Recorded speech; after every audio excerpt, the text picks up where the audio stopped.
Myself, Dr. K. Viswanath Allamraju, Department of Mechanical Engineering, Institute of Aeronautical Engineering, Dundigal, Hyderabad. In this session, we are going to study hoop strains and longitudinal strains of thin shells or thin cylindrical shells. In the previous sessions, let us recapitulate so far what you have learned. And here the course outcome and Bloom's taxonomy related to this topic is course outcome number 6. It is make use of the concept of torsion and buckling of thin shells, spheres, etc. to determine the stresses at various points of geometry. And the Bloom's taxonomy level is to the level of apply. So let us recapitulate what we have learned in previous sessions. We have learned what are the thin shells and what are the applications of thin shells.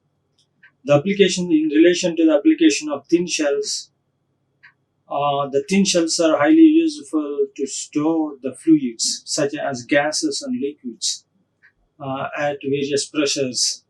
And also these thin shells are useful for transmitting the gas from one place to another place, like the petroleum gas or butane gas, and ONG's Oil and Natural Gas Corporation of India uses these pipelines to travel to supply the gas from one place to another place. So in order to transmit such fluids or gases, and also these thin shells are so useful for purpose of converting the water into the steam for the steam boilers, for the purpose of steam generators. And these steam boilers are useful not only for steam generators and also useful for boilers. Steam is useful for rice mills. They are for boiled rice. So the rice will be the paddy will be boiled in the boilers, and after that it will be passed on through the heaters, and it will be dried up. Then it will be converted into the white rice, uncooked rice. So these are the shells are useful, and also for if you understand the chemical industries, where the chemicals are for storing purpose of various, and also medical purposes, and pharmaceutical industries are uses these types of thin cylindrical shells are in the shape of spheres also. So how to avoid the damage and what is the resistance those shells can sustain? So those shells should have certain diameter and certain thickness, such a way that can withstand at various pressures at above the atmospheric pressure. So how to design it, how to do those analysis, how to find out. So when the fluid is, we considered here for a closed cylinder where internal fluid pressure is acting, then what are the stresses will be developed? There are two types of stresses will be developed, such as longitudinal stress, and another one is circumferential stress. The another name of circumferential stress is hoop stress. So these stresses are to be calculated. When the stresses are developed because of the pressure inside the fluid pressure, what will happen here that there will be strains also developed. So in order to withstand under these hoop stress and longitudinal stress and hoop strain longitudinal strains, the shell should have particular diameter and thicknesses. This complete procedure is known as the stress analysis of thin shells. So we already calculated the hoop stress. The value of the hoop stress is calculated in terms of the pressure, internal pressure, internal diameter of the shell, and thickness of the shell. Is three variables are there: pressure, diameter, and temperature. That is the formula is obtained. That is sigma 1 is used here notation. That sigma 1 equal to PD by 2T. And whereas for longitudinal stress, in the case of longitudinal stress is the shell. For longitudinal stress, the pressure will be developed along the longitudinally when it acts. The pressure will act the pressure will act here. Then this internal pressure causes longitudinal stress. So this pressure causes longitudinal stresses, that is sigma L or sigma 2. That sigma 2 equal to PD by 4T. So another name is sigma 2 equal to sigma 1 by 2.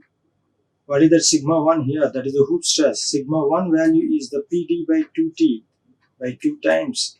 That is PD by 4T. That is sigma 2. So these are the stresses if you study. Now further, what is the efficiency? If we consider the efficiency, that is the longitudinal, the cylindrical shells, especially if we consider the boilers for the purpose of converting the water or liquid into the steam, So two types of joints will be there in order to maintain, withstand for those pressures.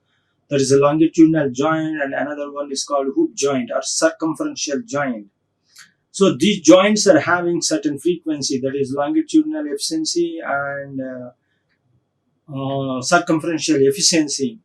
By considering those things, so the circumferential joint affects on the longitudinal stress, because the circumferential joint, it is on circumference, these are the joints are there.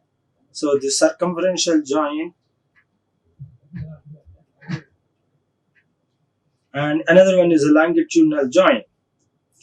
This longitudinal joint, when you are cutting off, it affects on circumferential stress, and circumferential joint affects on causes to protect the longitudinal stress. That's why here the efficiency eta L is the efficiency of the value of the efficiency of longitudinal joint, and eta C is the efficiency of the circumferential joint.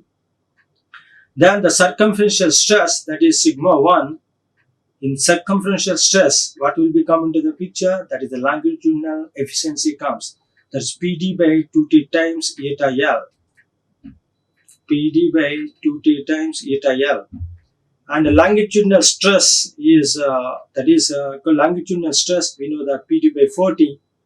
But what will affect? The effect is that the circumferential joint efficiency, that is eta C. That is PD by 40 times eta C. So why we have used, in the case of hoop stress sigma 1, we use longitudinal efficiency, longitudinal joint, efficiency of longitudinal joint, and in the case of longitudinal stress sigma 2, the efficiency of circumferential joint is coming to the picture came. So because here the longitudinal joint along the longitudinal part, the stress is developed. So that's why this eta C affects to maintain the stress, that one to develop. So that it is the part of, so when the longitudinal stress developing, the involvement of the parameter, the involvement is that the eta E is involved in that, because circumferential, you're pulling horizontally in longitudinal direction. That stress affects which joint? Circumferential joint. That's why this is the circumferential joint efficiency is considered here. That is sigma 2 equal to PD by 4T times eta C. So here let us begin. What is a P? Where P is internal pressure. Where P is internal pressure.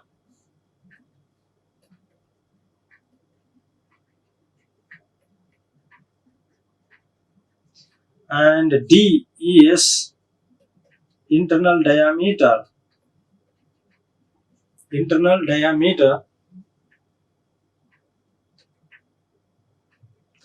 And T is the thickness of the wall thickness.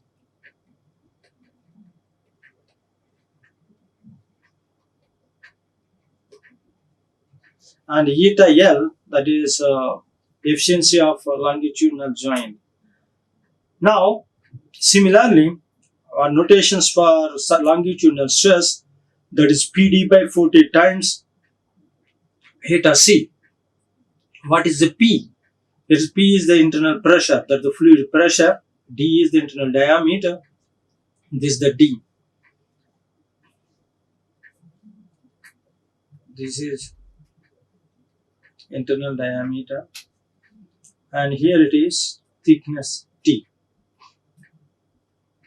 T is the thickness. So, and the longitudinal stress sigma 2 is that's what we consider here, and P d by 40 times eta c. But that is what is the unit of both the longitudinal stresses and the circumferential stresses are, that is Newton per square millimeter. The units for sigma 1 and sigma 2 is the Newton per square millimeter. Why? But the P is in Newton per square millimeter. Internal pressure, the internal pressure P is in Newton per square millimeter, and D is in millimeters, and T is in millimeters. Then there is no unit for the efficiency. Then if we cancel meter, millimeter will be cancelled, because both in denominator and numerator and denominator will be cancelled. Then finally, the unit for sigma 1 or sigma 2 is Newton per square millimeter. So here, how to use it? In the case of boilers, if we are going to calculate the hoop stress and longitudinal stresses, then we have to consider the efficiencies of longitudinal joint and circumferential joint for the case of boilers, and also not only for boilers, and the shells which are having the joints of circumferential joint and longitudinal joints. There, if you want to analyze stress analysis, we are going to do it analytically. Then we have to find out, we have to apply this formula to calculate the hoop stresses and longitudinal stress values are going to be developed inside the particular shell. Now let us begin with the problem. Here, a boiler is subjected to an internal steam pressure of 2 Newton per square millimeter. The thickness of boiler plate is 2.6 centimeters. That is here they mention here that is 2.6 centimeters. Now, and permissible tensile stress is 120 millimeters. Permissible tensile stress is. Next, find out the maximum diameter when the efficiency of longitudinal joint is 90%. That is eta L.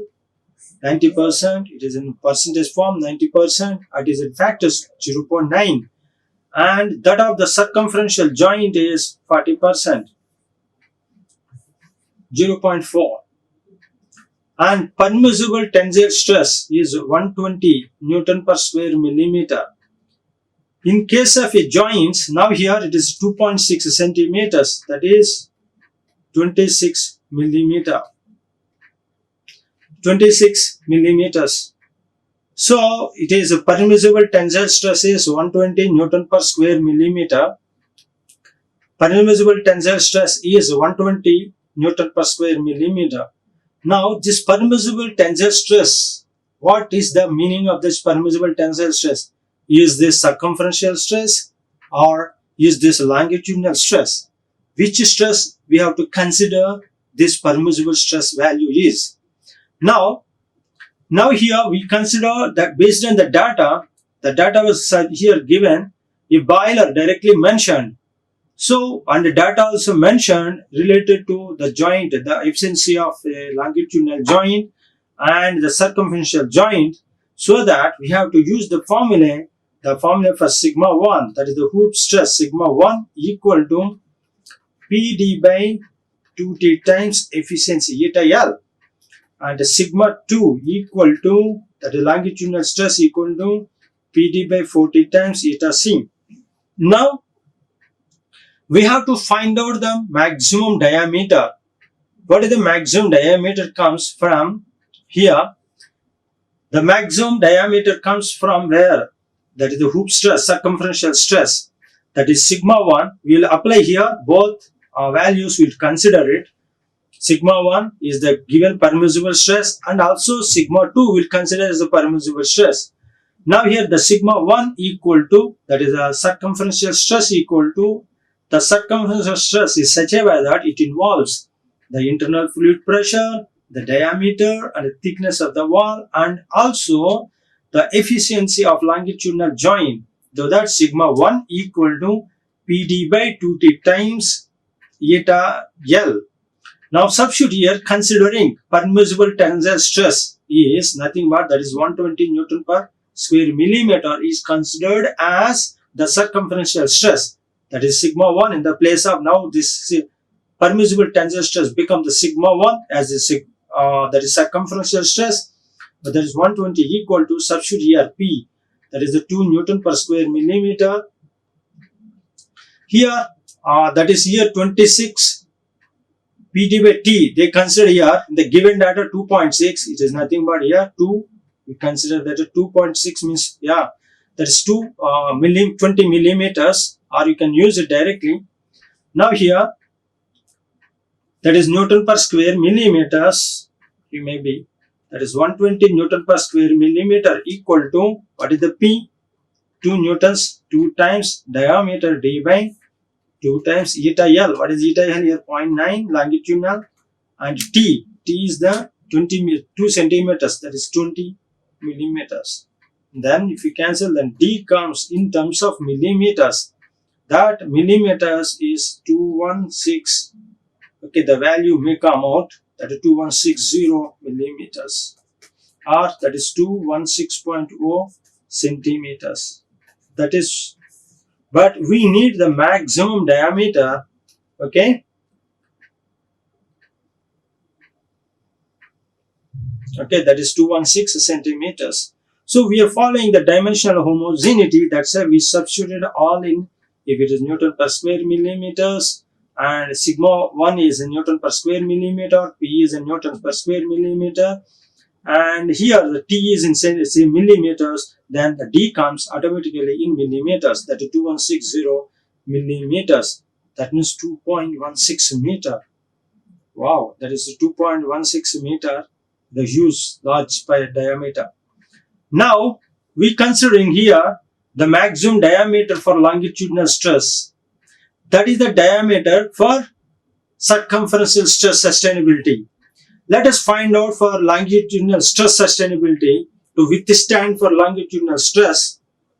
Let us take it, this maximum permissible tensile stress is longitudinal stress, that is sigma 2.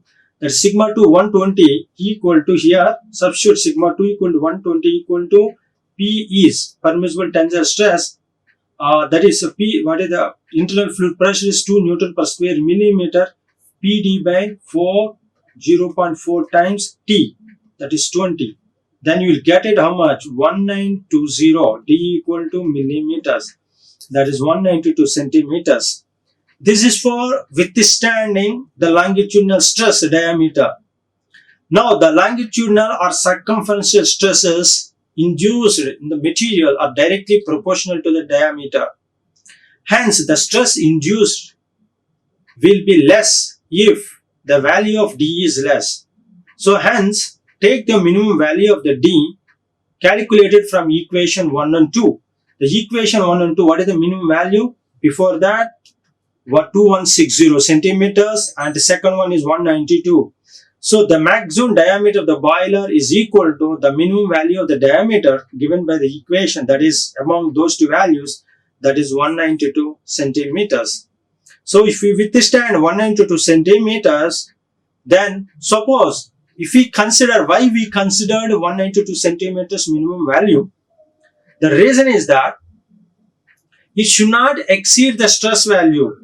So what we are going to take, suppose if we consider for longitudinal stress, that is consider diameter 216 centimeters, and find out the stress value will be increased. It becomes 135 Newton per square millimeters. So if you consider that sigma 2 equal to PD by 40 times eta C, there 2 times the 216, what is the, we are considering sigma 2, we are going to consider longitudinal stress, internal fluid pressure is constant. Now diameter become 2160 millimeters, then 4 times eta C 0.4, and T is the thickness is 20. Then the value comes is 135 Newton per square millimeter. 135 Newton per square millimeter. That means the stress developed because of by increasing the larger diameter is longitudinal stress becomes high. So the maximum diameter of the boiler is equal to, here we considered here the minimum diameter of the given both from circumferential and longitudinal. Now consider by taking 192 centimeters, if we consider the value, that is sigma 1 equal to 2 times PD by 1920 by 2 times eta, that is 0.9 times T20. Then definitely the sigma 1 value becomes lower. That means the stress developed because of the small diameter, the stress will be developed here. That means the stresses, here the constant fluid pressure, when the diameter increases, the diameter, it is stress development is proportional to the diameter. Okay, because under the constant fluid pressure. So it is a very mystically acts. Generally when the diameter increases, the stress should be reduced. No, but no. Matthew, unless and until the physically we may experience that when the diameter is increasing, the stresses will be low. That means we think, no, the stresses will be increased proportionality from this equation. That is a P, sigma is stress is proportional to the internal diameter.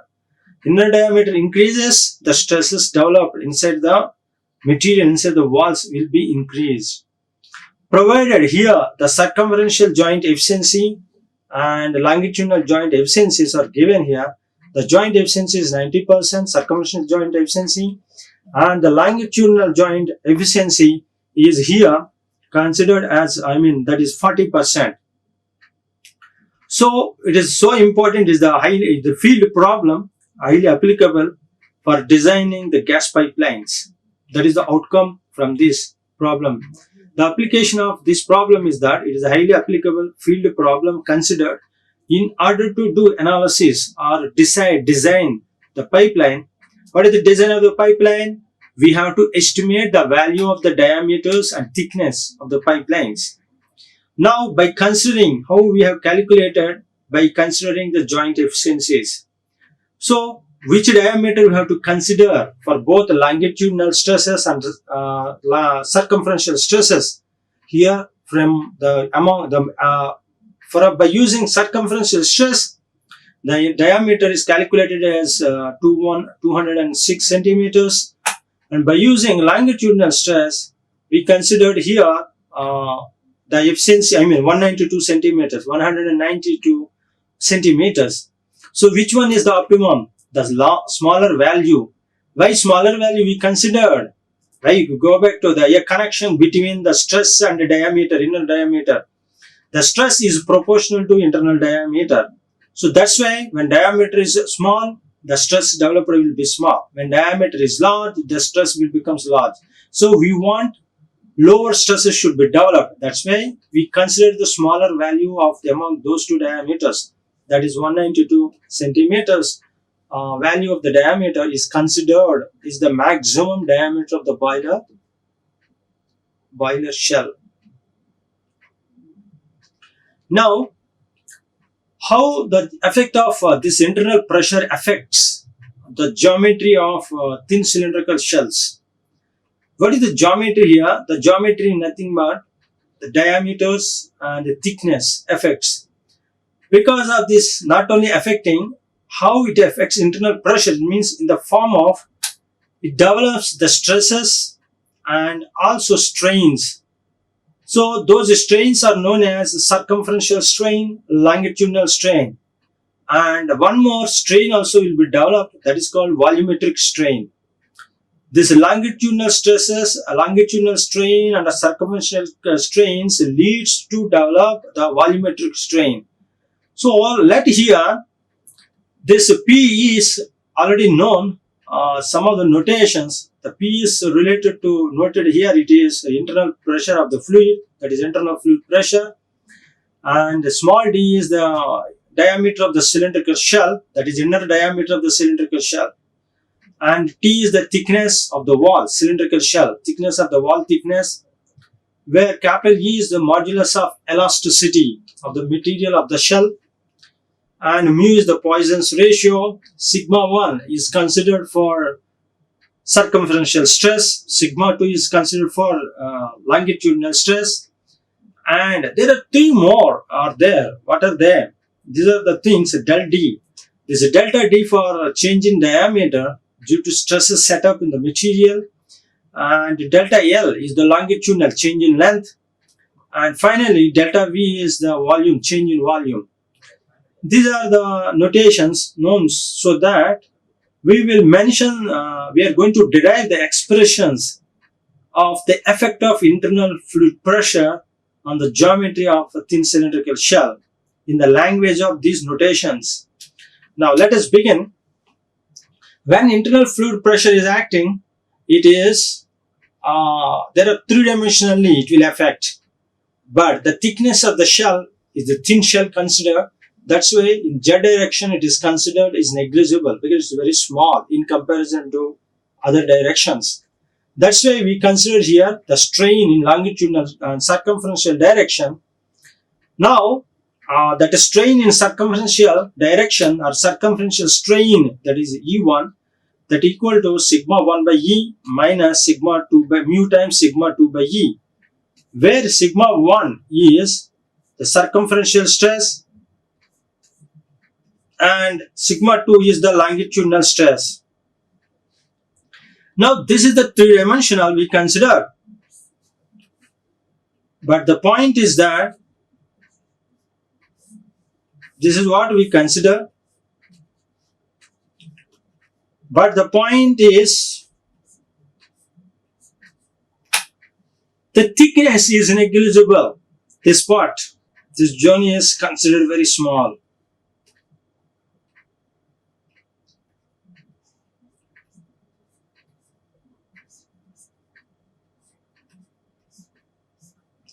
Now if we consider only this part, then whatever the direction, the effect in thickness is small, negligible.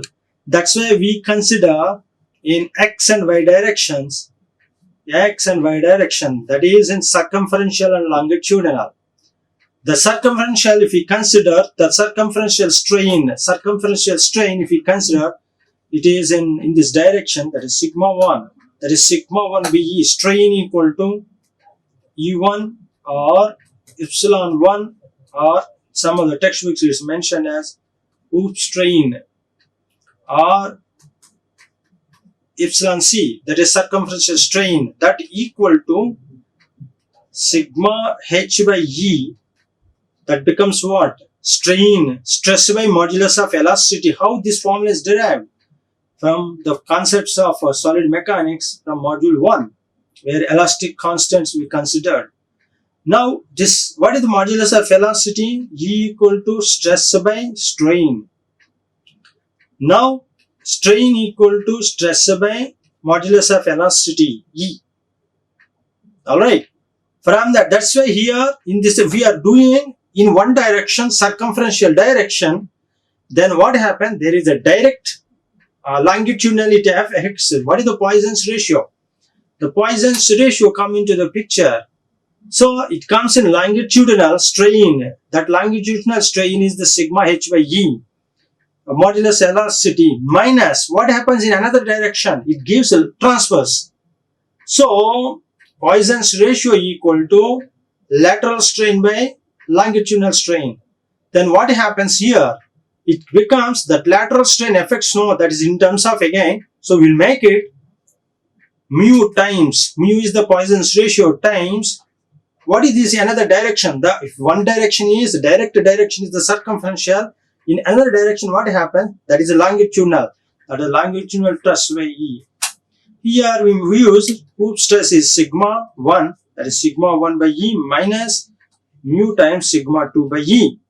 That is epsilon H or E1. Sigma 1 by E minus mu times sigma 2 by E, modulus of elasticity. That is what we developed here. What is sigma 1? That is circumferential stress. What is capital E? That is modulus of elasticity of the material of the thin shell. What is mu? Poisson's ratio of the material. What is sigma 2? Longitudinal stress. Now what is sigma 1? Sigma 1 we already derived expression, that is PD by 2T. PD by 2TE. Because sigma 1 if you substitute PD by 2T and sigma 2 substitute as PD by 4T. So mu times PD by 4TE. Now PD by 2T if you make it common, 1 minus mu by 2. This 1 minus mu by 2 means PD by 2TE times 1 minus 0.5 mu.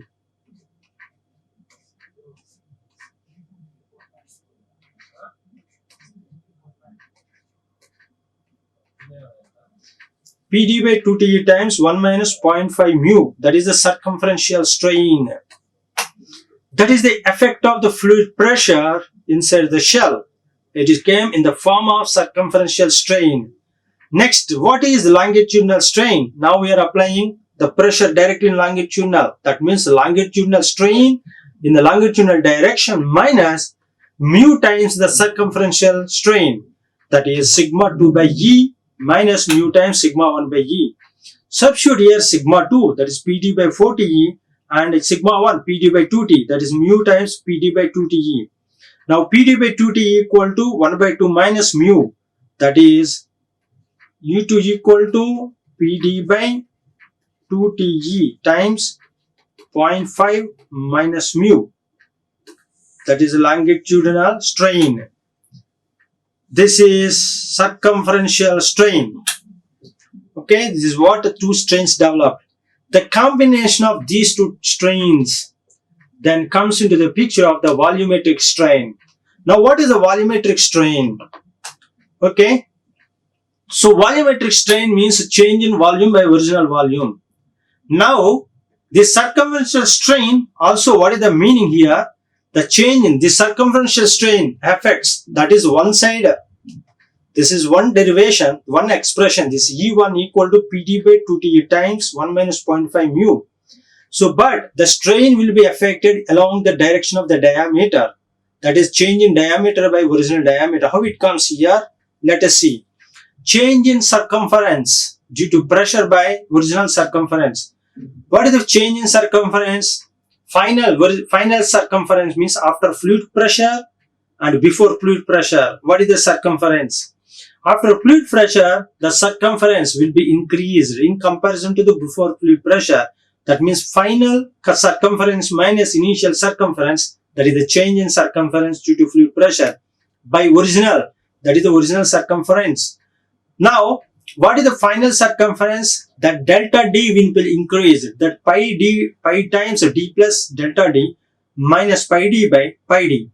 Now pi D plus pi into delta D minus pi D by pi D. Then positive pi D, negative pi D will be cancelled. Now pi will be cancelled. That is pi delta D by D.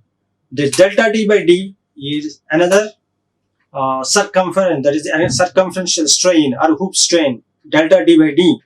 This circumferential strain we have derived this delta D by D equate to the before, that is PD by 2T times 1 minus 0.5 times mu. That is delta D by D equal to PD by 2T times 1 minus 0.5 times mu. Now what is delta D? What is the change in diameter? That is PD square by 2T times 1 minus 0.5 times mu. This is the geometry effect, circumferential geometry delta D. Effect of, that is what effect of internal pressure on the geometry of the thin cylindrical shell, how much diameter it increase because of fluid pressure, internal fluid pressure P. It affects the diameter, it affects the thickness, and also affects the material property. Here the P is a constant and E is a constant. Mu, Poisson's ratio of the material, remains constant. Then what it is varying? It is varying in proportional to diameter. The delta D varies. But one more thing here, the delta D is affects. Okay, the delta D equal to PD square by the diameter is same. Of course, the geometry is same. But what is the delta D affects this fluid pressure P. Okay, but constant material properties, that is modulus of elasticity. So here these are the conditions we calculated under room per pressure. Okay, and at different fluid pressures at the temperatures of environmental conditions we consider at different temperatures also. But here we did not consider any temperature in raising the volume thermal properties because of the fluid pressure, how it is getting affected. Okay, if it goes beyond the limitations of the temperature limits, also affects the circumference and also in combination with the fluid pressure. Now what is the next one? We derive now what is epsilon L, that is called nothing but longitudinal strain. The longitudinal strain means change in length due to pressure by original length. What is the change in length? Delta L, original length is L. This delta L by L equal to, we already derived one more expression, longitudinal strain, that is PD by 2T times 0.5 minus mu. Now delta L by L equal to PD, delta L by L equal to PD by 2T times 0.5 minus mu. Now delta L equal to PDL by 2T times 0.5 minus mu. This is the formula, change in length. Because of internal fluid pressure, delta L, change in length is PDL by 2T times 0.5 minus mu, and delta D equal to PD square by 2T times 1 minus 0.5 mu. So this is delta L, and delta L values are expressions derived. We have derived expressions for delta L and delta D by considering the effect of internal fluid pressure. Now, the next is volumetric strain. What is that volumetric strain? Delta V, we have to consider change in volume from this expression. So delta V, what is the meaning? Delta V means, that is epsilon V, volumetric strain equal to change in volume by original volume.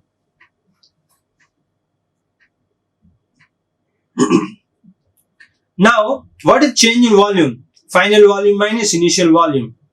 Original volume. Now, original volume equal to area times length. What is the area of cylindrical shell? Pi d square by 4 times length L. Now, what is the final volume? Final volume means we have to increase the diameter to element diameter and the length also element length. That is final area of cross section times the final length. That is pi by 4 times d plus delta d whole square times L plus delta L. Now pi by 4, you make it d square plus simplification d plus delta d whole square, that is a plus b whole square, that is a square plus b square plus 2ab, that is L square plus, that is d square plus delta d square plus 2 times d times delta d, L plus delta L. Now term multiplied, further multiplication with L plus delta L with these terms, that is d square capital L plus d square delta L. Next, now L we are multiplying with L d square, next L delta d square, next delta L d square. Where is the delta L d square? Yes, one more term is left, L times 2d delta d. Next with the delta L term, delta L with d square, next delta L with delta d square, delta L with this term. Like the total how many terms comes? 6 terms. Now what we are going to do it, if we multiply change in length with this value, some of the values becomes very small. For our simplification, those values, if we considered, accuracy will be improved. But the maintenance of accuracy and the way if we neglect those terms, it does not that much affect. So what we are going to do it, the smaller quantities are going to be neglected. The smaller quantities here, delta d square times L. This delta d square times L value, actually in research purpose we have to consider. Because even delta d we considered as a change in diameter. And it is multiplied with the length of the pipeline. How much it will affect. Suppose if delta d is a 10 millimeter, then delta d whole square becomes how much?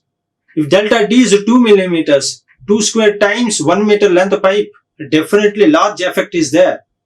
But these expressions is the side point, but I will discuss, I'm coming to the back, how it will affect in practical case studies. The analytical formulas derived here going to be affected practically. There is a gap is there. Then they go for iterations. Then they will increase what to do. Then in that manner they coming to, we are practically going to make it. But analytically, we are going to neglect this delta d square L terms and delta L delta d square 2d times delta d delta L, because we already derived expressions of delta d and delta L as a significance effect. That is what effect of internal pressure. And we are at the time of considering volumetric strain, we are neglecting them for our simplification purpose. No, these are highly contradictory rules we are applying here. That's why these are derived formulas. That's what in our education, that's what in our formulas, whatever we are deriving it, those derived by neglecting. We are starting with so many assumptions, and at the end for getting simplification solution, we are neglecting whatever complicated things coming to the parameters coming to the object reach the objective. We are neglecting them, but in practical these parameters also affects. So the textbook, what we are doing here, we are following. Let us begin. Now after neglecting those terms, the terms are left pi by 4 times d square L plus 2d times L times delta d plus delta L d square. That is the final volume. And the original volume is pi by 4 times d square L. Now substitute the delta V, that is final volume minus original volume, that is volumetric strain epsilon V or epsilon 3, that equal to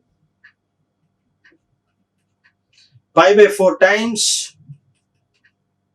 d square L plus 2d L delta d plus delta L d square minus pi by 4 d square times L by pi by 4 d square times L. Now the change in volume by original volume, change in volume is simplified. Wherever pi by 4 d square L term is cancelled, then pi by 4 times 2d 2 delta L 2d L delta d plus delta L d square.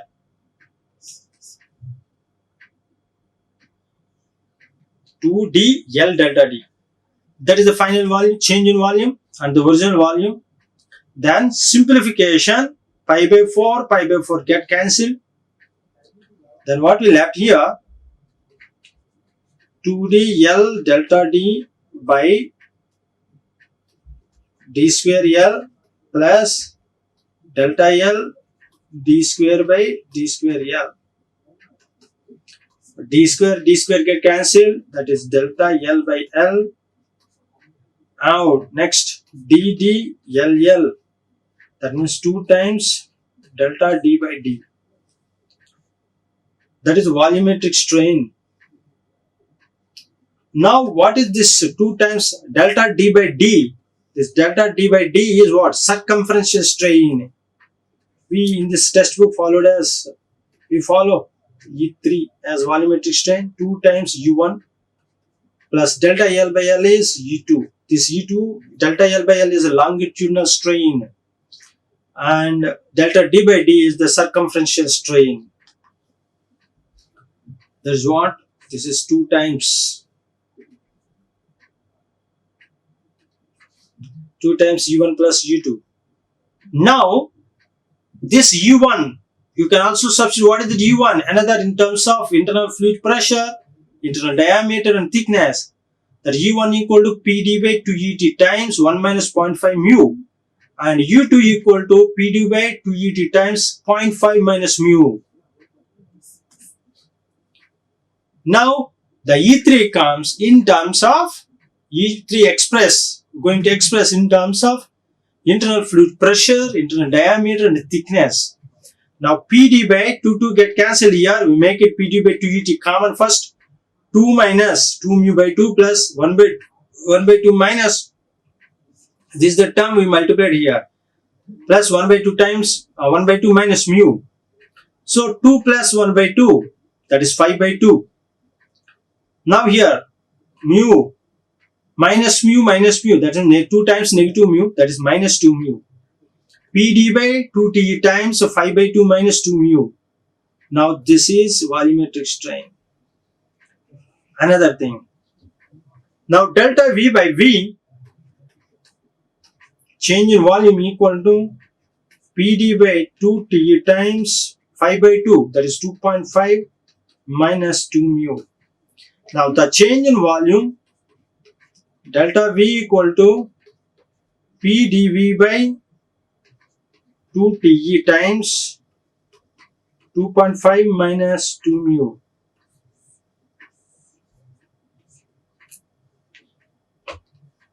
Delta V equal to PdV by 2Te times 2.5 minus 2 mu. This is another expression of change in volume in terms of P, D, V, Te here and Poisson's ratio. Now, the way we have expressed here the effect of internal fluid pressure on the geometry. What is the geometry? That is circumferential strain. From that we derive that is the delta D. Next, longitudinal strain from the delta L. And delta D and delta L both involved, that is delta V. These are the three strains will be developed because of internal fluid pressure. So by considering these change in delta D, delta L and delta V, we have to design the thin cylindrical shell or thin shells. Then such a way that those shells can withstand the developed stresses because by internal fluid pressure and can function smoothly. Now, how to apply this formula in real field problems to find out or to design the joints, to design the thin cylindrical shells? What is the designing here? We are going to estimate the temperature, we are going to estimate the internal diameter and the thickness of the thin shells. And at various parameters, now here, what are the variables from these expressions? Now let us discuss in another angle of this delta D, delta L and delta V. Now here, we express delta V equal to PdV by 2Te times 2.5 minus 2 mu. Alright. Now, how the change in volume affects? The fluid pressure is, suppose we are maintaining the constant fluid pressure, and thickness is also maintained constant. E is also elastic material, constant, Poisson's ratio constant. Now here, if you are going to decide certain thickness and what should be the diameter of the shell. Now how it will affect here the strain. The strain is volumetric strain is proportional to the diameter of the thin cylindrical shell. So if the diameter increases, the strain also will increase. That's why the stress increases. The stress is directly proportional to the internal diameter. That's what you have studied. In the case of the circumferential stress, sigma 1 equal to PD by 2T. Now here, the linearly variation, we observe the delta V or strain versus the design, the diameter is in linearly variation. It is not nonlinear. Similarly, the delta D, delta L also varies in proportional to or the strains, that hoop strain or longitudinal strains are varies in proportional to the linearly, it varies linearly to the diameter of the thin cylindrical shell. How to apply this formula, these expressions? Let us begin. Now calculate the change in diameter, direct the change in length, diameter is delta D, change in length delta N, and finally change in volume of a thin cylindrical shell 100 centimeter diameter. What is the diameter here? 100 centimeters. Okay, that is 0.1 meter. That means 1000 millimeters. 100 centimeters, 1 meter. Yes, that is 1000 millimeters. 1 meter diameter pipe. And what is the thickness? 10 millimeters thickness. 10 millimeters thickness. And the length is 5 meters long. When subjected to internal pressure of 3 Newton per square millimeter,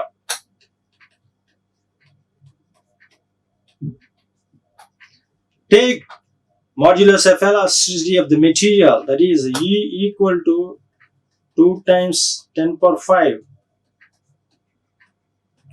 and the Poisson's ratio mu equal to 0.3.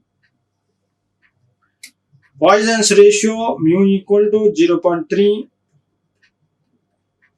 E equal to 2 times 10 power 5 Newton per square millimeter, and the mu equal to 0.3. Poisson's ratio of the material. This E is the property of the material. It indicates based on the strength, what is the elasticity, modulus of elasticity, and also Poisson's ratio, because the strains factors will come, effect of the pressure, the both longitudinally and lateral direction, transverse directions, there will be deformations, strains. Now, what will happen here? The Poisson's ratio affects the strains, affects the geometry of the material. Now, what is delta D? What is the delta D we derived here? The formula for delta D, that equal to PD square by 2TE times 1 minus 0.5 mu. Substitute directly. These are what, if you understand the once we derive the expressions, then based on the data we have to substitute, and unknown we have to calculate. Now that is PD square by 2TE times 1 minus 0.5 times mu, 0.5 mu. What is the P? That is 3 Newton per square millimeter. D, diameter.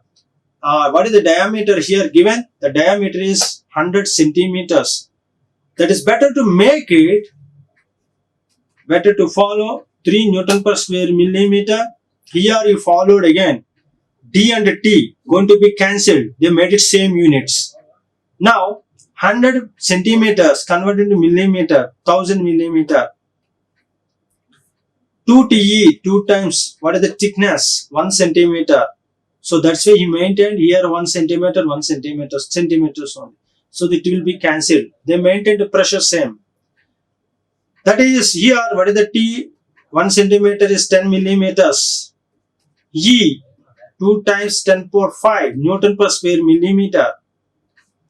1 minus 0.5 times mu. What is the mu here? 0.3. That value comes as 0.6375 millimeters. 0.6 millimeter coming. 0. That means 60% of the millimeter. Okay, that is a delta E, delta D.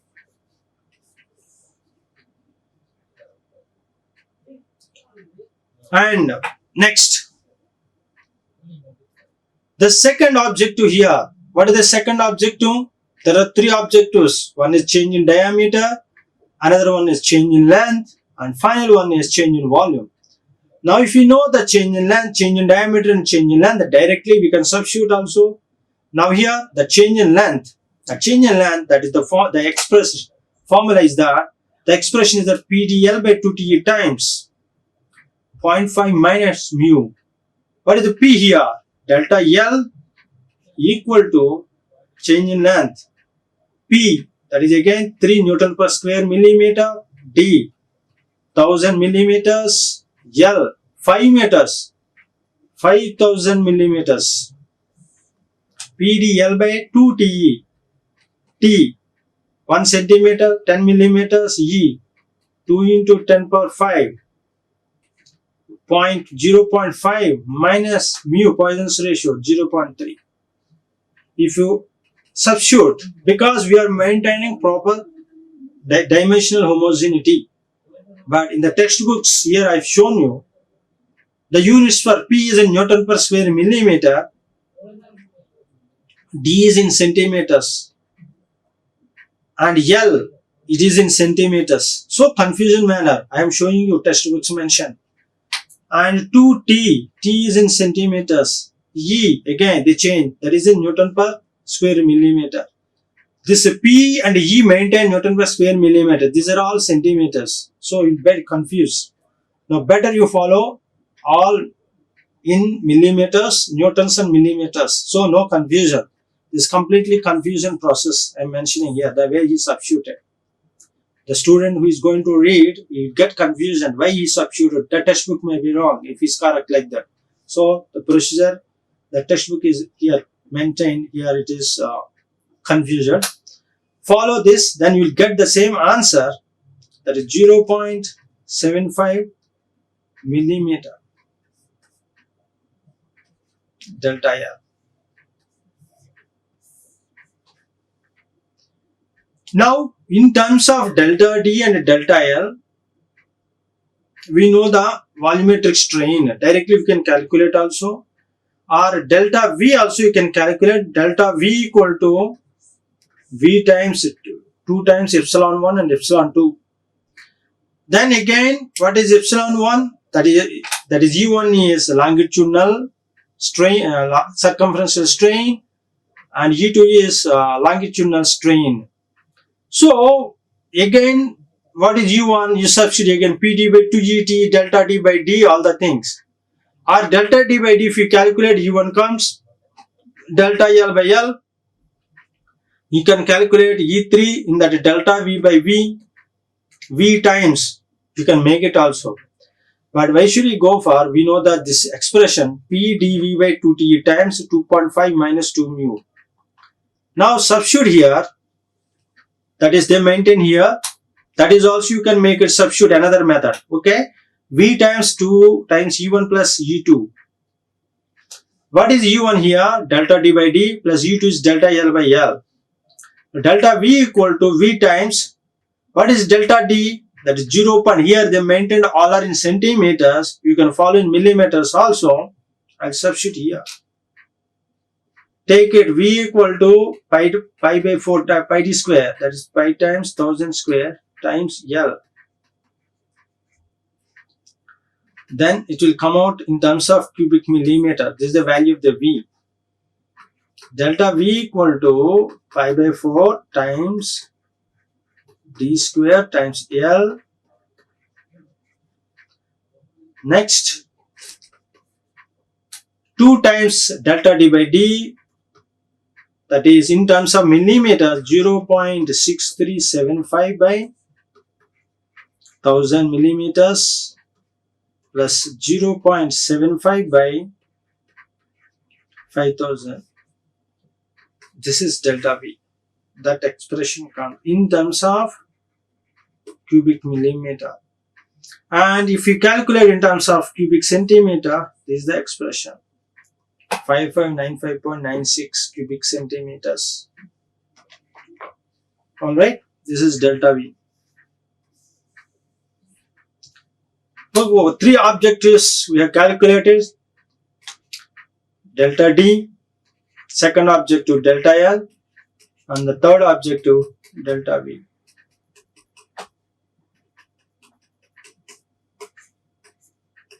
Okay.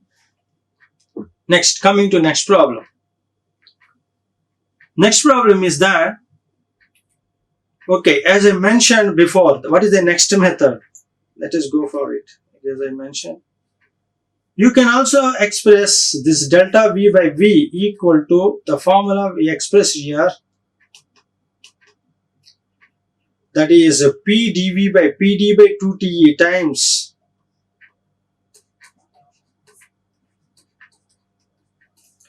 (2.5 minus 2 mu).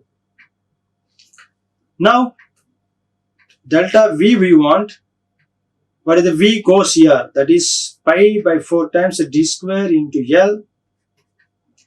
PD. What is the PD here? P times. Okay, you will find new terms here.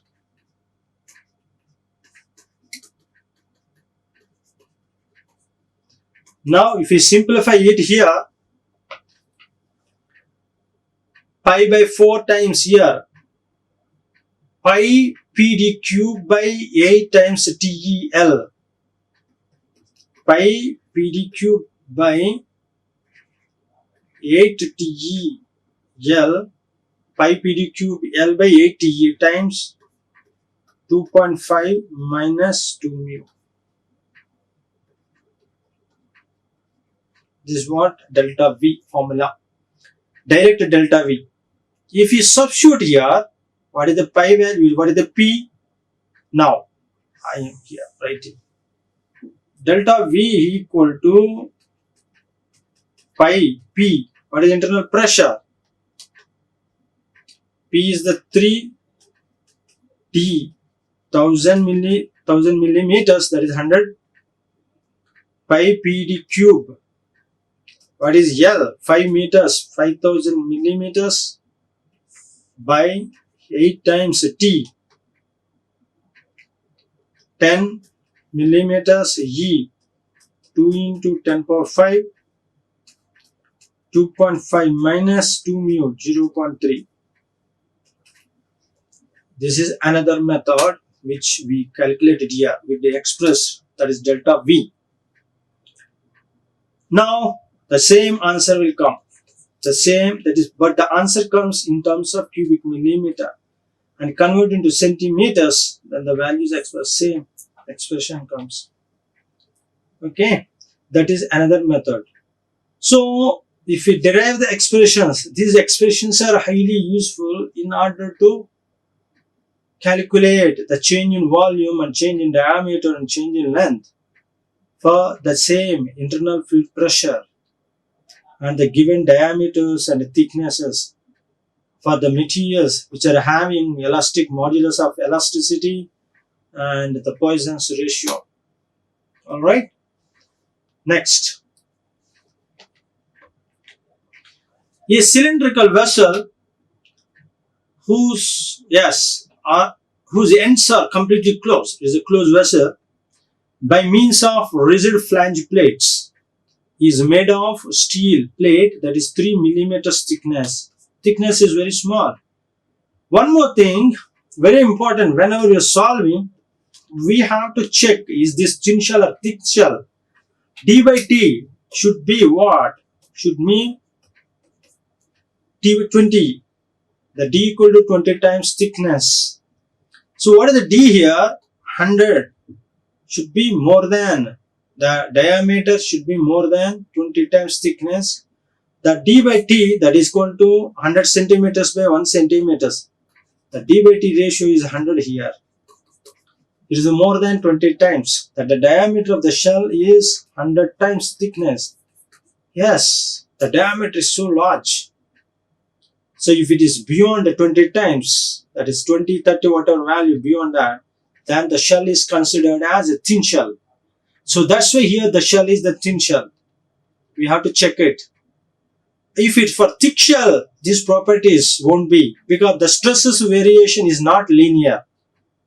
Because of thin shell, the stresses variation in relation to the diameter is linearly proportional. If it comes to thick shell, we have to use Lami's equations because it is non-linearity comes there. Now, alright, now here another thin shell we have before. We're going to check it whether the thin shell or thick shell.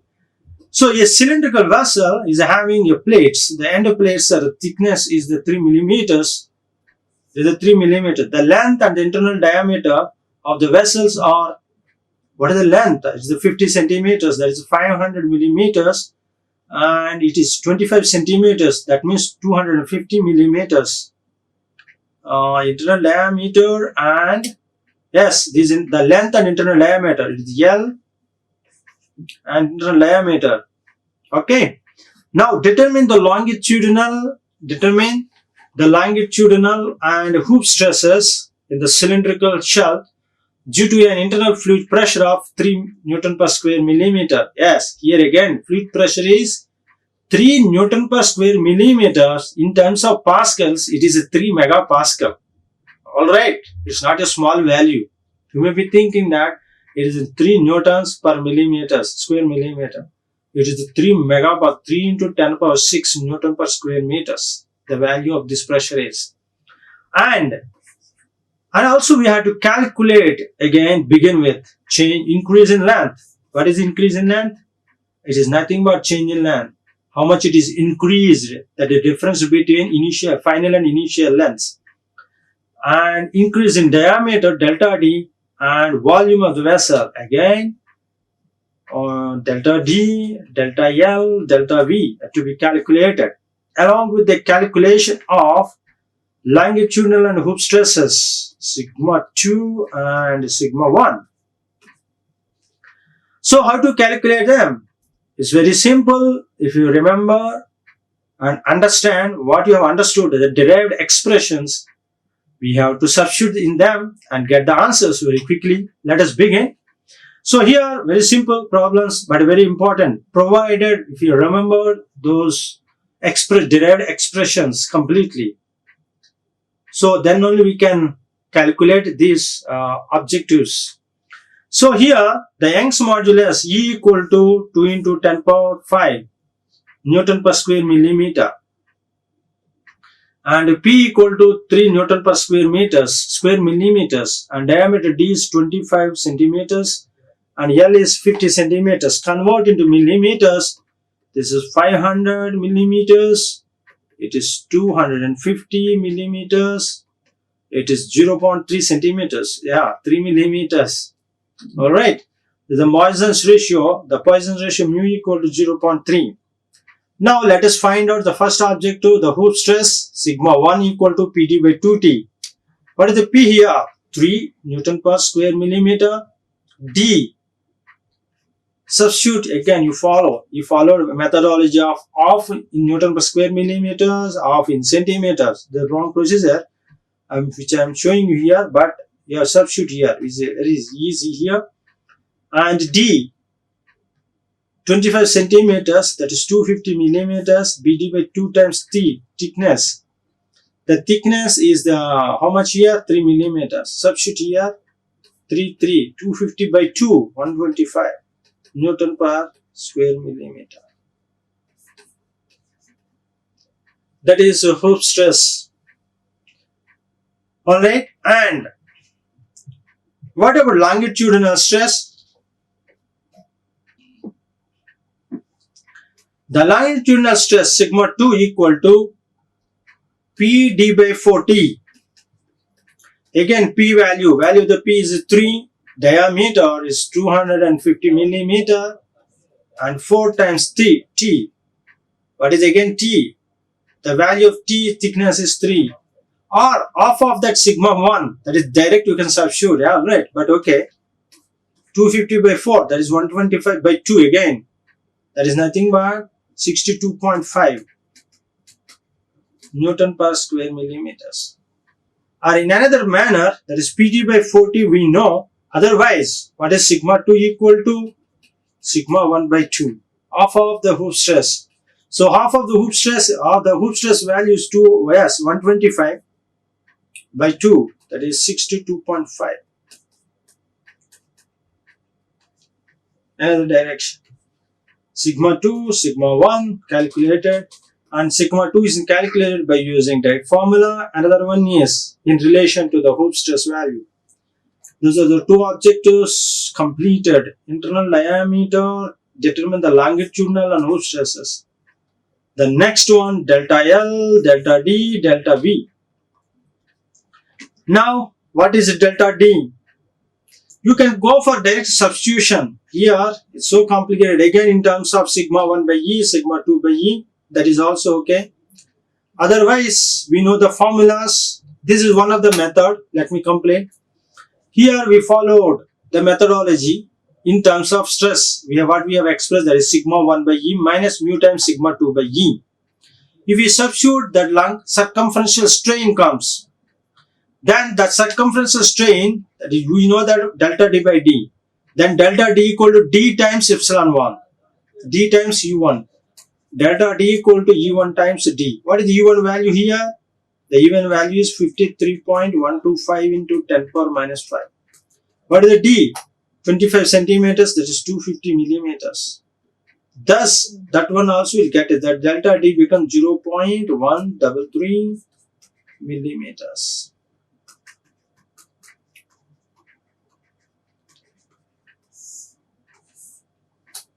Alright, this is delta D.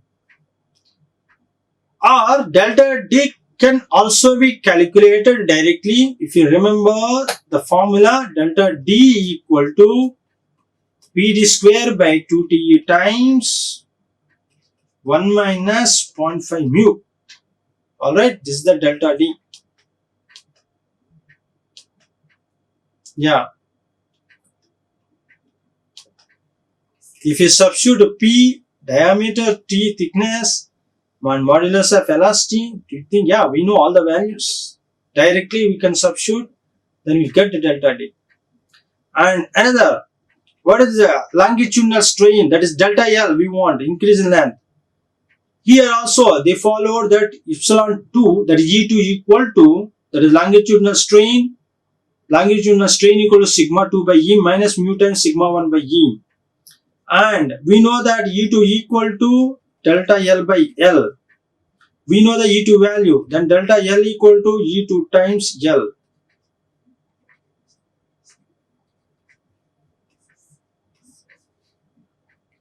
Then L equal to again 550 centimeters, that means 500 millimeters. Then 0.0625 millimeters comes.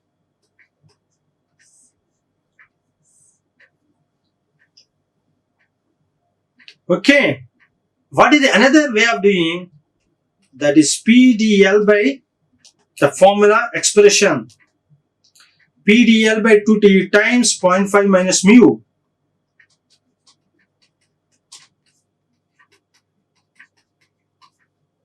If you substitute in this formula, we get the direct value. That is P. What is the P here?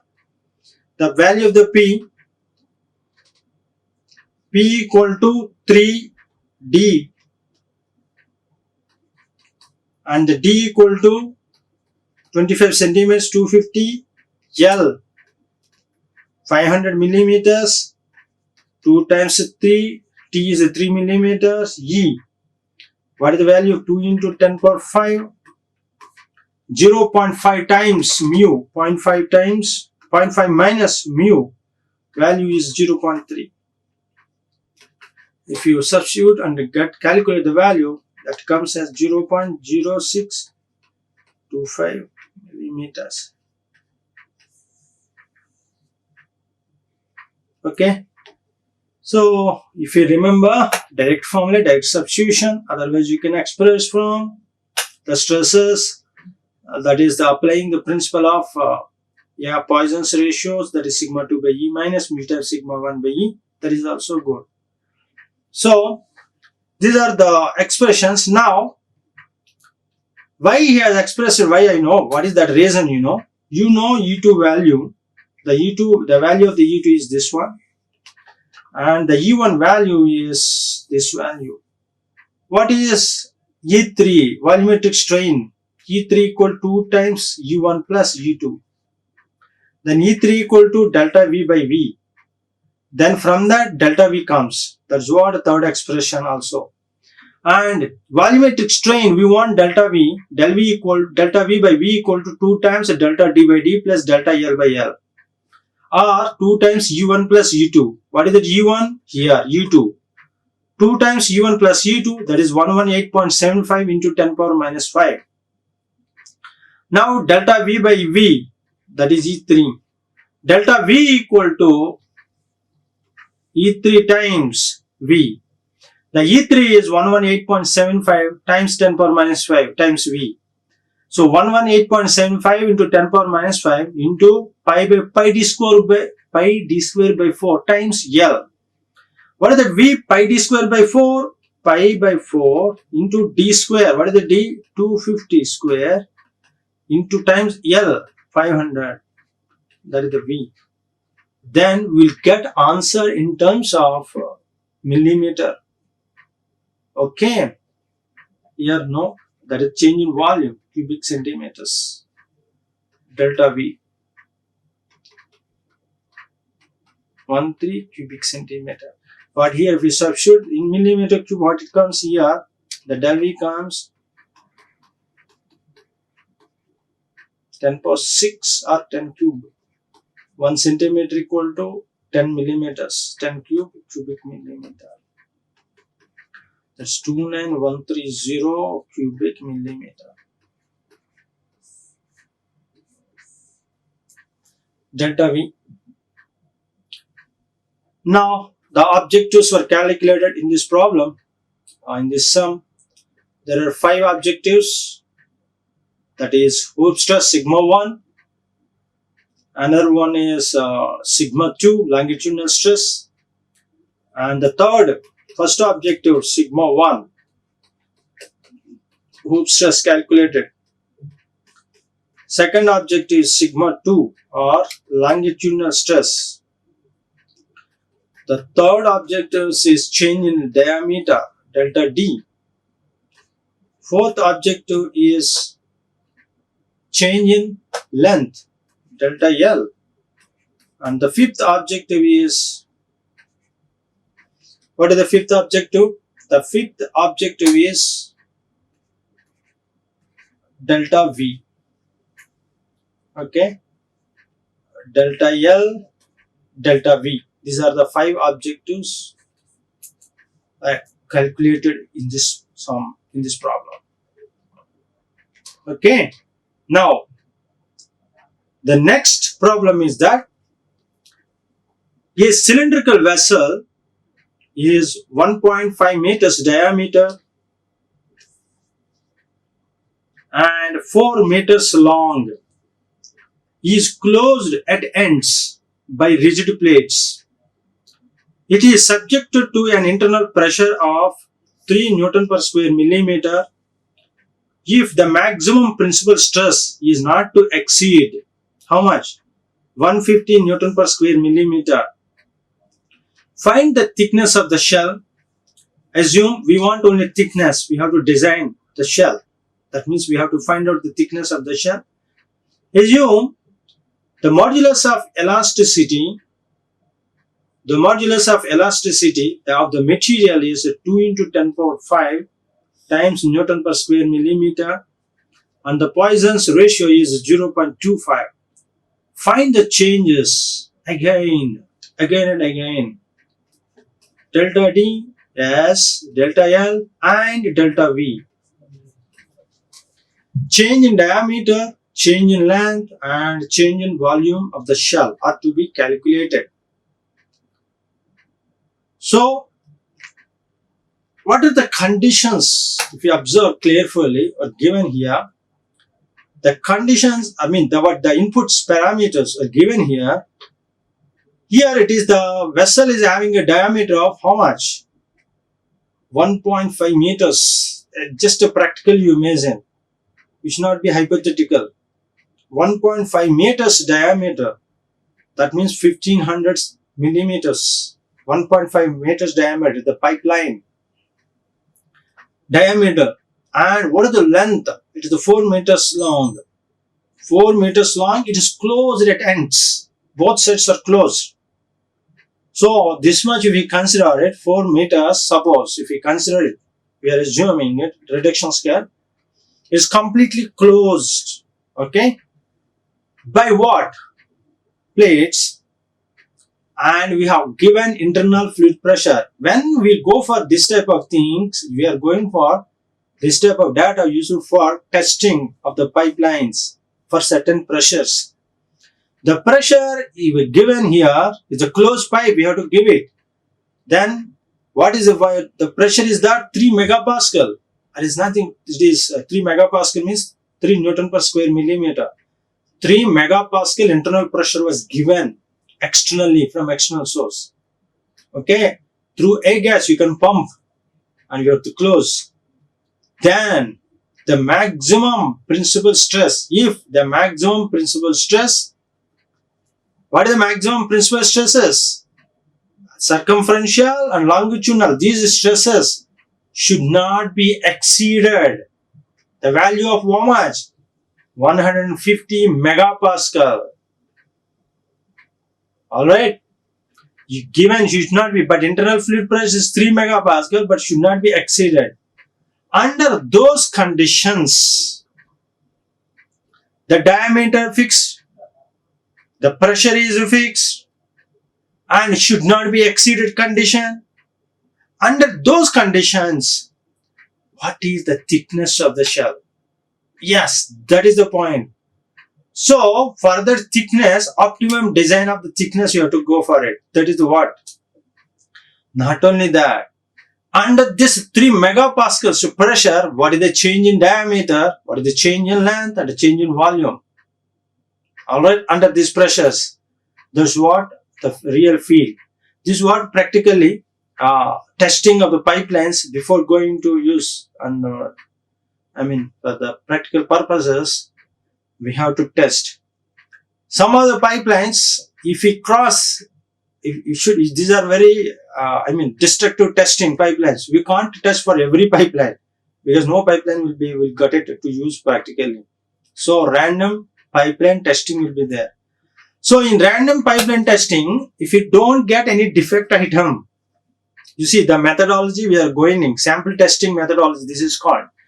So in random testing, the interested topic is that how it will explode takes place. You see, defective in our methodologies based on hearing from the senior sources, industrialist interaction with the industry people. Very practical, I would like to share here. Suppose there are 1,000 pipelines are there, 1,000 pipes you have designed, you already fabricated it. But we want to sell, there should be testing. We go for sample testing. We can't test all 1,000 pipelines. Then nothing, no pipeline available.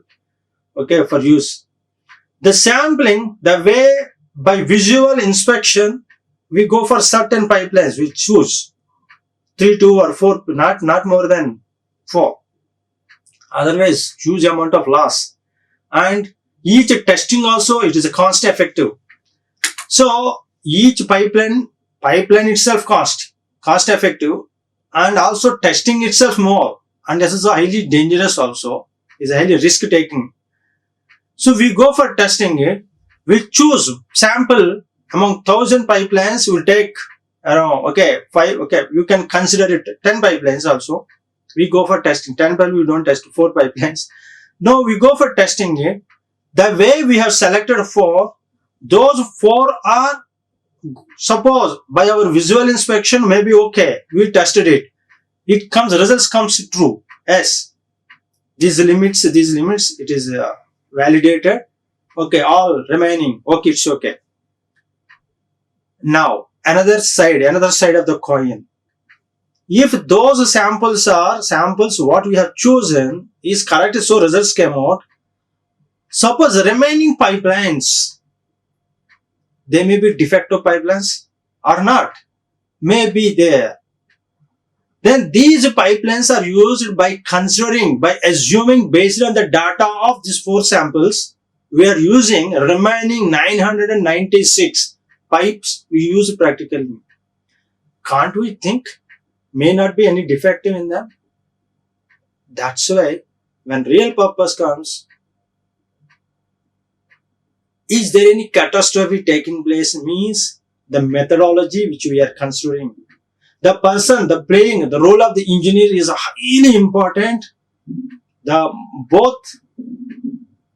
Whatever accident causes there. So, the parameters here, one of the things. In olden days, in the previous case studies, they used to mention quality parameters along with interpretations derived from those quantities and also interpretations, the effect of those quantities people used to transparently keep in front of after any incident happens. Now, the situations are such a way that people are hiding the factors which we are occurred there and expressing the interpretations, whatever their conceptions are there. It is completely defective. what I am saying that the methodology, the sample testing, because what is another method you may say. So the methodology which we are using is a man-made methodology, and we are using the probability and statistics in real field applications. At the same time, those statistics are not 100% accuracy. It will be 90%. That whatever remaining 10% as a defective, okay, that's why the whatever accidents will happen under the zone of 10%. Now coming here, the testing, the cost effective, one of the scientists shared that the cost effective is a huge amount in terms of dollars. Okay, that is 10 years back in terms of hundreds. Now it is in terms of thousands of dollars for each testing of pipeline testing. So for the cost effect is so huge, the testing, the testing of the pipelines is so huge effective than the cost of the products. That's why we don't go for the number of samples testing. So to minimize the cost, again money, vitamin M. Of course, we have to, that orientation only goes on. The money oriented, all businesses, profit and loss is simple parameter, that is the vitamin M, that is money oriented goes on, centered, how much profit loss. That's why we reduce the testing and we increase the balance. Okay. Now coming to here, okay, there is a side topic mentioned. Now why it is the pipeline testing. Now we have to find the changes in diameter, length and the volume of the shell. Now here diameter was given here, it is 1500 millimeters and the length is 4 meters, that is 4000 millimeters. And internal pressure, the internal pressure is P equal to 3 Newton per square millimeter. Now maximum principal stress, what is the maximum principal stress? 115 Newton per square millimeter. We are thinking in terms of Newton per square millimeter, that's why it is looking small value. But the point, it is megapascals, because 150 megapascal, 1 megapascal equal to 1 Newton per square millimeter. Alright. Now, considering here the maximum principal stress, means what is that meaning? The maximum value of the stress among sigma 1 and sigma 2 is the sigma 1, that is circumferential stress. We are considering that maximum principal stress is as the circumferential stress, that is the sigma 1, 115 Newton per square millimeter. Now value of the E equal to 2 into 10 power 5 Newton per square millimeter, and the Poisson's ratio is less than 0.3, that is 0.25. Now let us, notations we are considering here, T is the thickness of the shell, cylindrical shell or wall thickness, and delta D is change in diameter, delta L change in length, change in volume. Now what are the objectives? Yes, these are the 3 objectives. And one more thing, thickness. These are the 4 objectives are in front of us. Very simple. Yeah, let us begin. Sigma 1 equal to, from that we derive that thickness, sigma 1 equal to, using equation, sigma 1 equal to PD by 2T. What is the P here? That is 3 Newton per square millimeter. From the T equal to PD by 2 times sigma 1. P 2, 3 Newton per square millimeter. What is the diameter? 1500 millimeters by 2 times sigma 1, that is 115 Newton per square millimeter.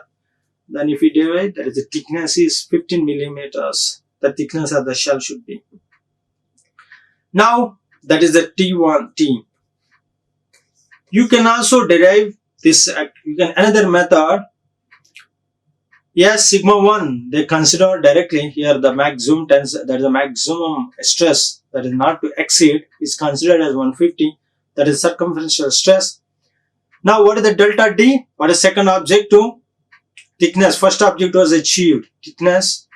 The second objective, we know the formula expressed. What is the formula? What is the expression for delta D? That equal to PD square by 2T times 1 minus 0.5 times mu. That's PD square by P times D square, PD square 1500 square by 2TE times 1 minus 0.5 times mu 0.25. That is 0.984 millimeter. Delta D. What is delta L? PdL by 2T times 0.5 minus mu. Yes, get it. Again substitute back. What is delta L? The delta L equal to, I am substituting, so that PdL by 2Te. What is the P? 3 Newton per square millimeter. Diameter 1500 millimeters. What is the L? 4 meters, 4000 millimeters. PdL by T 15 millimeters. E 2 into 10 power 5 times 0.5 minus mu 0.25. If you calculate, after calculation, the achieved value will come the 0.75 millimeter. Okay, next, delta V. Delta V, we already derived expression, that is pi PD cube by 8T times 2.5 minus 2 mu. This is what we derived. If we substitute, directly we'll get it. Pi PD cube, what is the P? Again 3, what is the D? 1500, the value of the D 1500 millimeter. 8 times T, what is the T? Thickness 15 millimeters by E, 2 times 10 power 5 minus, substitute here, yes, 2.5 minus 2 times mu, 2 times 0.25, that is delta V. The delta V value can be expressed here 10.60, 2 into 10 power 1, 2, 3 plus 6 cubic millimeter. Okay, 10 point, or you can make it as, that is here 10602875 cubic millimeter, delta V. Delta L, delta V, yes, delta V calculated here. Oh, one more thing, what is delta L, delta V? Yes, the third, the first, second object delta D, the delta D is 0.984.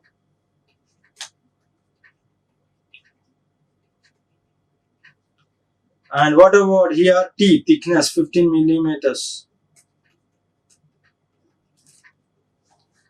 Thickness T equal to 15 millimeters. First object 2. Yes, under what pressure? 3 megapascals internal fluid pressure for the diameter of 1.5 meters diameter. The thickness should be, in order to maintain the pressure, that is how much? The pressure of maximum pressure, circumferential stress, that is given 150 megapascals. Thickness should be 15 millimeters. Now, what is the dt values? D, thickness to d by t. The d by t value is, what is the diameter here? 1500 by thickness 15. It is 1000. That means d by t ratio, or d equal to d by t ratio is greater than 20 times. So therefore this shell comes under the category of thin shell.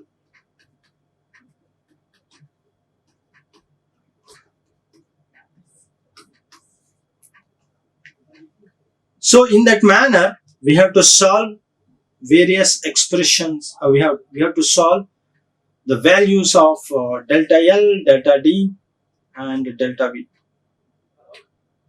Alright, next. There is next problem. A closed cylindrical vessel made of steel plates 4 millimeters thick with 4 millimeters thickness with plain ends carries a fluid a pressure of again 3 megapascal, that is 3 Newton per square millimeter. The diameter of the cylinder is 250 millimeters, that is 25 centimeter, and the length is 750 millimeters. and the longitudinal and hoop stresses in the cylinder wall and determine. Yeah, we have to find out longitudinal stress and hoop stresses in the cylindrical wall and determine, as usual, change in diameter, change in length and change in volume of the cylinder. These are the 5 objectives. And the property of the material, that is equal to modulus of elasticity equal to 2.1 times 10 power 5 Newton per square millimeter, and mu equal to 0.286. 0.286. Yes, very simple. 5 objectives: hoop stress, longitudinal stress. Sigma 1 is considered as hoop stress or circumferential stress. Sigma 2 is considered as longitudinal stress. And change in length, delta L, change in diameter, delta D, and change in volume. Yeah, whenever we are going to solve, yes, provided you have to know you write down the formula at one place while solving so that it is very easy. Sigma 2, PD by 40. Sigma 1, PD by 2 times T, or sigma 2 equal to sigma 1 by 2. What is delta D? Delta D. What is delta D? We have derived. Yes. P D square by 2T times 1 minus 0.5 times mu. What is delta L? P D L by 2T times 0.5 times minus mu. What is delta V? Pi P D cube L by 8T times 2.5 minus 2 mu. All these are just simple.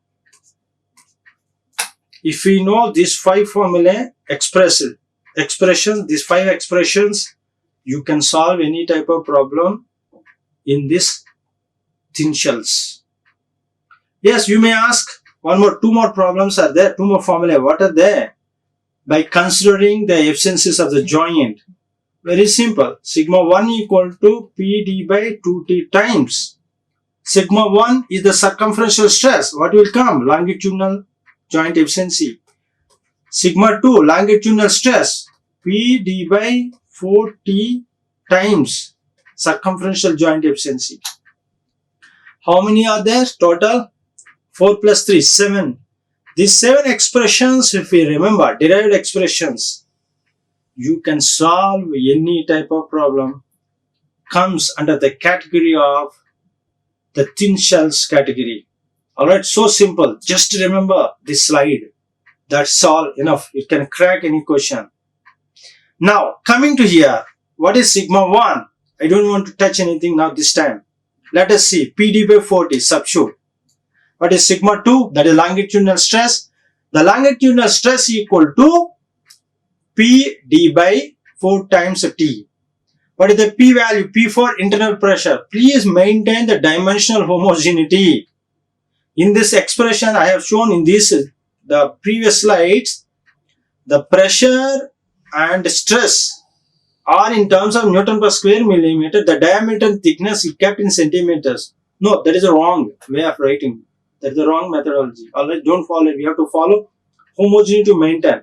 Then you will not repeat any mistake. Suppose we have forgotten diameter in centimeter. In relation to that, to cancel that D and T, because both the numerator and denominators are there, no, centimeter, both units will be cancelled. That's why they maintain. If there is a chance of forgetting tendencies. That's why you have to maintain same Newton per square millimeters and millimeters. That's it, over. Convert centimeters into millimeters and meters into millimeters. 1 meter equal to 1000 millimeters, 1 centimeter equal to 10 millimeters. Alright. Now, what is the value of the P? Internal fluid pressure, that is 3 Newton per square millimeter. D, diameter, internal diameter, how much? 250 millimeters. Here followed. 4 times thickness. What is the thickness? Is 4 millimeters. That's 4 millimeter. That is longitudinal. that is 46.875. Now, longitudinal circumferential stress sigma 1 equal to 2 times sigma 2. Am I right? Yes. If sigma 2 is equal to sigma 1 by 2, then sigma 1 equal to 2 times sigma 2. So we know the sigma 2, that is 46.875 Newton per square millimeter, multiplied with times 2, you will get it 93.75 Newton per square millimeter. The circumferential stress is more, larger value in comparison to longitudinal stress, because the diameter is smaller. Okay, the diameter is there, the circumferential stress is larger here. Now what is delta D? Delta D change in diameter, PD square by 2T times 0.5 1 minus 0.5 mu. Substitute, what is the value of the P? Again I am substituting to maintain dimensional homogeneity. 3P, that is the value of the P is 3 Newton per square millimeter, and diameter here it is 250 millimeters square by 2 times T. What is the T value? 4 E 2.1 into 10 power 5, 1 minus 0.5 times mu, 0.286, that is 0.0956 millimeters.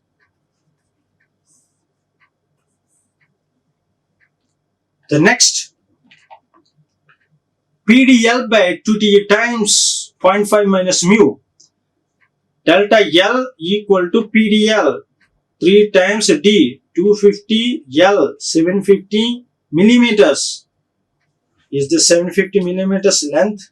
Yes, 75 centimeters. That is 750 millimeters. 2T, T is again 4E, 2.1 into 10 power 5, 0.5 minus 0.286.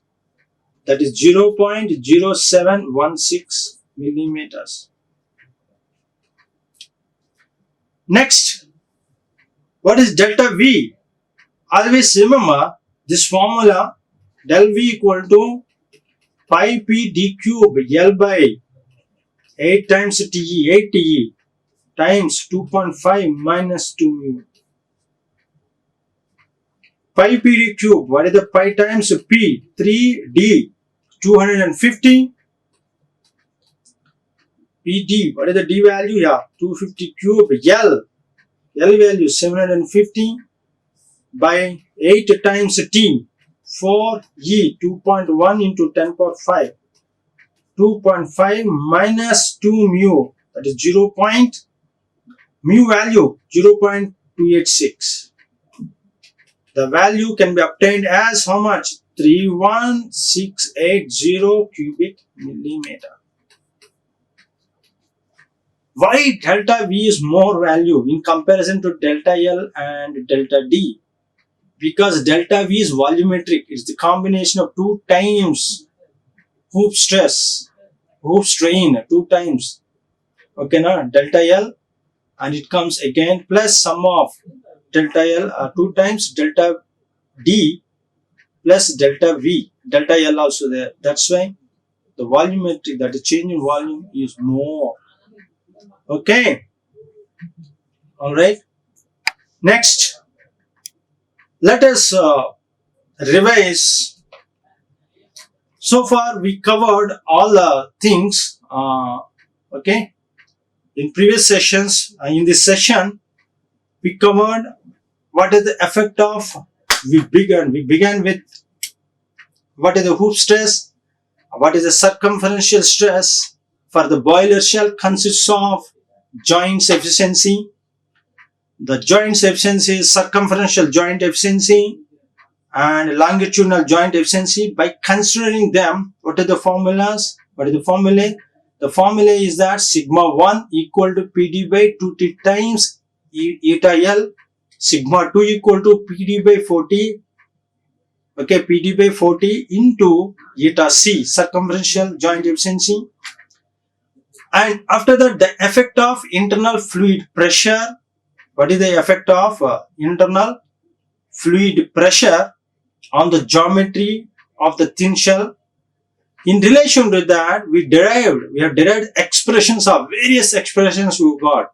What is that? Longitudinal strain, longitudinal strain, circumferential strain, volumetric strain. You derived expressions for them, and also derived expressions of from the circumferential strain.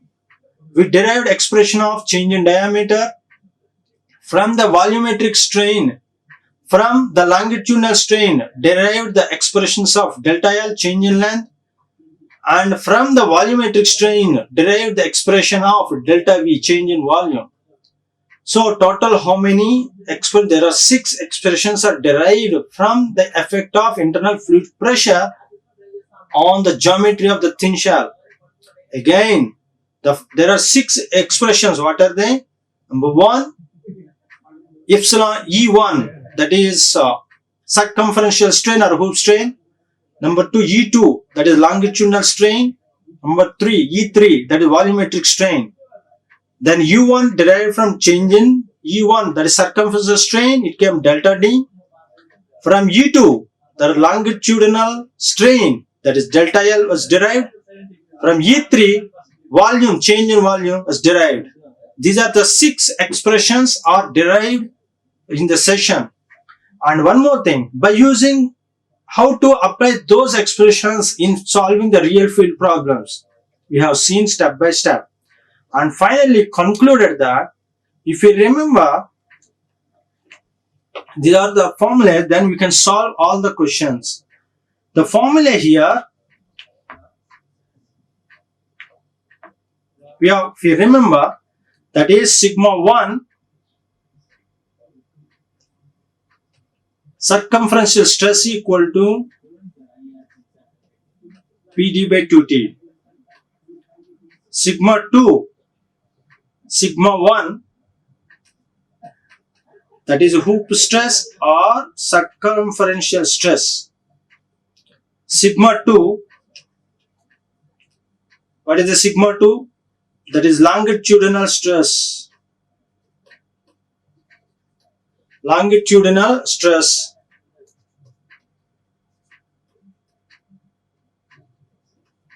Sigma 2 equal to PD by 40.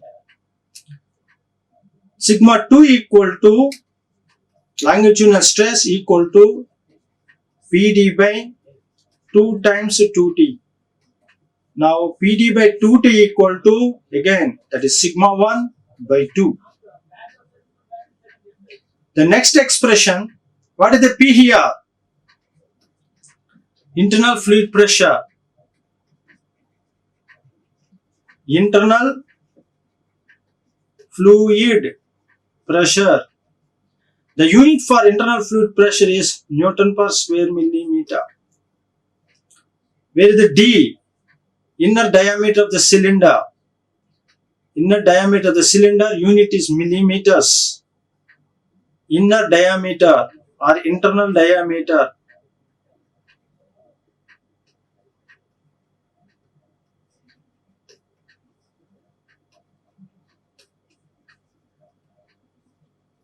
Okay. Next, what is the T? T is thickness of the shell. Wall thickness of the shell.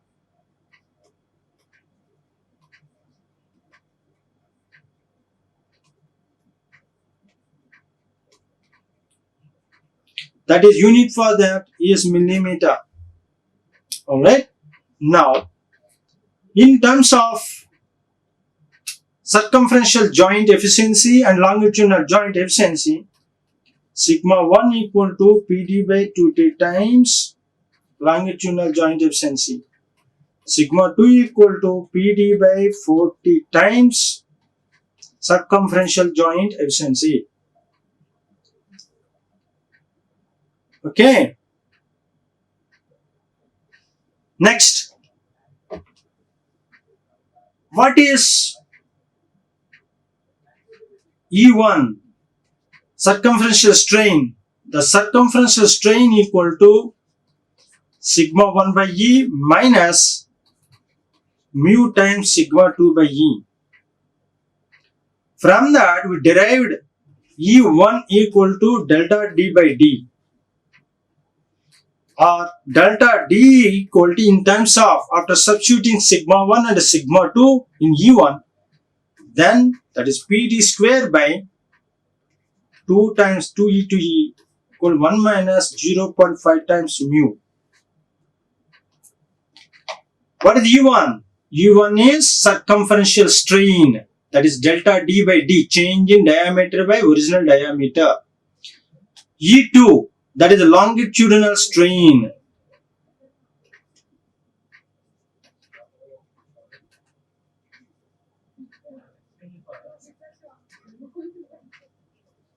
The longitudinal strain equal to delta L by L, change in length by original length. And E2 equal to, another expression is that sigma 2 by E minus mu times sigma 1 by E.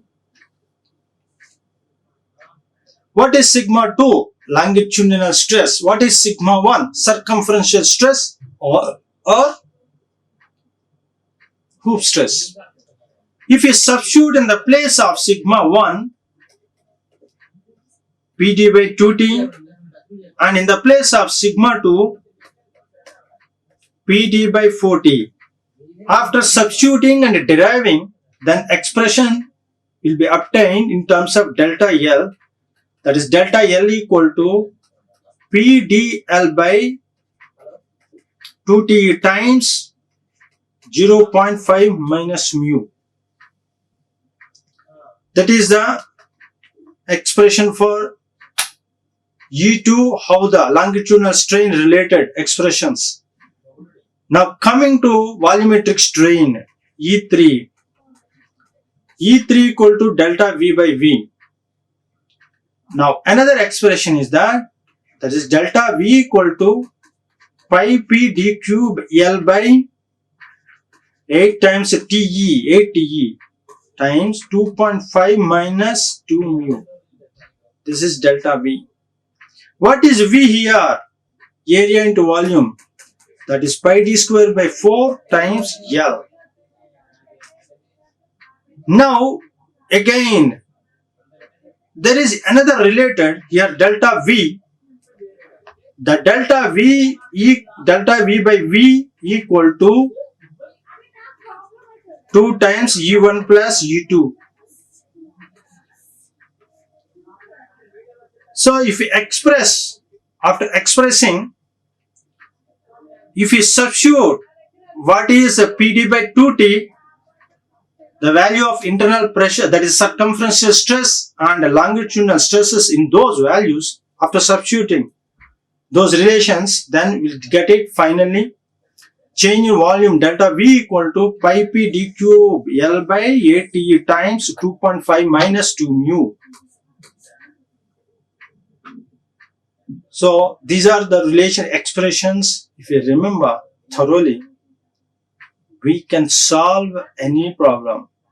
Any sums comes into the picture into in this module, thin shells. Now, these are the things to remember. That's what headline for this. Things to remember are memory. This is memory. We have to memorize the things. We have to memorize these formulas, that is sigma 1 equal to PD by 2T, sigma 2 is a PD by 4T, that is in terms of internal fluid pressure, internal diameter and the thickness of the wall. And in terms of longitudinal joint, efficiency of longitudinal joint, that is sigma 1 equal to PD by 2T times eta L, and sigma 2 equal to, by using efficiency of circumferential joint, sigma 2 equal to PD by 40 times eta C. Now E1, what is the E1? E1 is circumferential strain or hoop strain. And delta D is a change in diameter, where D is the original diameter. What is the change in diameter? That is final diameter minus original diameter or initial diameter. What is the mu? Mu is nothing but Poisson's ratio.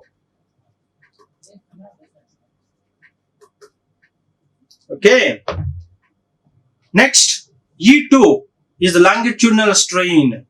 The strain along the direction of the cylinder. I am considering only here cylindrical shell.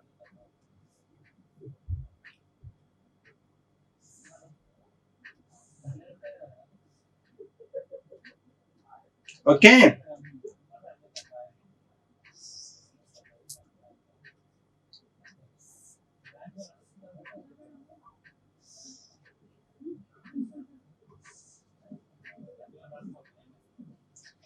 Along the length, this P1 acts on the end plates pressure. This pressure P1 causes longitudinal stress. And in the side view, if you consider it,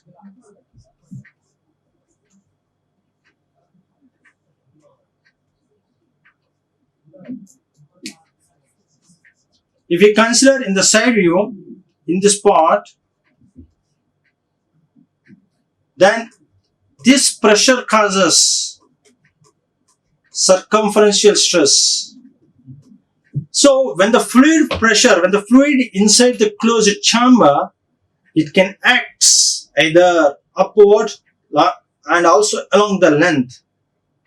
That's why we considered only the circumferential stress and the longitudinal stresses. Okay. Why didn't we consider here sigma 2 by E minus sigma 1 by E mu times if we consider U2? Because it is a thin shell, the thickness is small, the stress developed in z direction along the thickness is very small in comparison to remaining directions. The plate thickness is very small, that is the d by t. That's why we considering only two directions, and third direction is negligible because the value derived, the value calculation value is very small. That's why we may be thinking that volumetric strain or this strain means there will be third one in third direction also mu times sigma 3 by E. That sigma 3 by E, that is negligible. Thickness is very small in relation to the 20 times more than the thickness, the diameter of the shell. So if we consider 1 millimeter, the diameter is 20 millimeters thickness. Okay. If we consider 2 millimeters, it is more than 40 millimeters. That's why we are discussing about thin shells. That's why in third direction, the stress developed is negligible in comparison to the remaining directions. That's why here the third one did not come out in the case of the calculation of the strains. That is U2 equal to sigma 2 by E minus mu times sigma 1 by E. That is for longitudinal strain. Alright. That's why what is sigma 2 again? Yes, hoop stress. Sigma 2 is longitudinal stress. Sigma 1 is hoop stress. That is U2 is a longitudinal strain. Another formula for longitudinal strain, longitudinally, that means along the length. That is change in length by original length. What is the change in length? Final length after fluid pressure minus initial length by L. That is initial original length. So in this manner, we have calculated or derived various expressions of the cylinders. If we memory, I gave the headline memory means if you have to memorize these slides, then you can solve let us see what are the formula, we did not use it. Let us come to from the problem 1 to final problems, any formula which we did not use it here.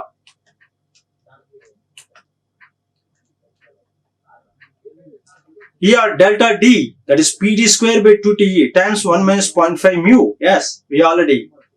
Delta L, PDL by 2TE times 0.5 minus mu. Same. Del V, that is pi PD cube L by 8TE times 2.5 minus 2 mu. If you use it, that becomes. That is 3 objectives. What is the next objectives here? We have to find out hoop stress and longitudinal stress. What is sigma 1? PD by 2T. Sigma 2, PD by 4T. Finished. Now here again, what is del D? Substitute directly or use this formula relation sigma 1 by E minus mu times sigma 2 by E. E2, what is the E2? Sigma 2 by E minus mu times sigma 1 by E. Alright. Again del V 2 times delta D by D plus delta L by L, or you can use again pi PD cube L by 8TE times 2.5 minus 2 mu, then you can get it. So these are the formula we use number of times. Again sigma 1 PD by 2T. Okay.